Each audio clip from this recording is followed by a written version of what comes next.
Šodien Latvijas televīzija mums ziņo, kad Rumānijā sāk darboties pirmā daudzstāvu siltumnīca. Nē. Mums bija pirmā daudzstāvu siltumnīca Groļļu tornis.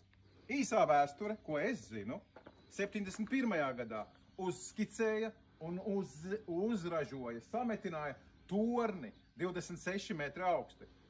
Bija transportieris, puķes gāja uz augšu, baudīja sauli, lejā viņas baroja un laistie ar ūdeni. Tā bija pirmā vertikālā siltumnīca.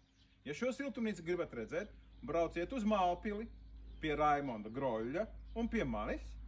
Skatīsim, rādīsim mūsu torni, pirmo torni pasaulē.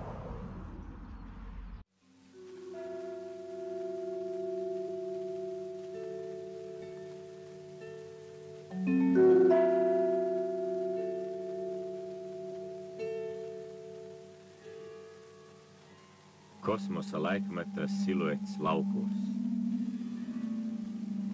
Tomēr tā ir lauksaimnieciska būve, kaut arī agrāk pie mums neredzēta.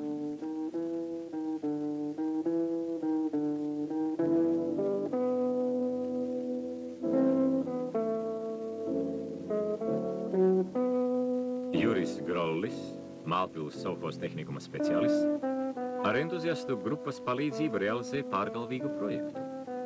Viņš nolēmis apgāst vecos priekšstatus par to, kādai jābūt siltumnīcai. No informācijas presē rasta ideja būvēt nevis horizontāli, bet vertikāli. Tā uz 18 kvadrātmetriem apbūves platības iegūts 300 kvadrātmetru.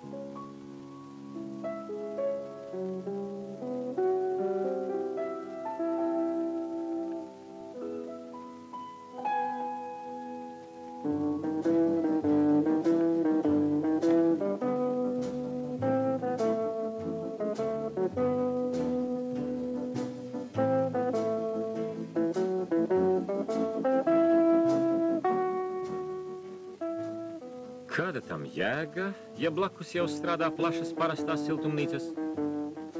Te būs pilnīga mehanizācija, nav nepieciešams mākslīgais apgaismojums. Kurināmo izlietos par trešdaļu mazāk, un apkalpošana arī ērta. Dēsti atrodas plauktos, tie automātiski ceļas augšu un atgriežas atkal lejā pēc 3 stundām.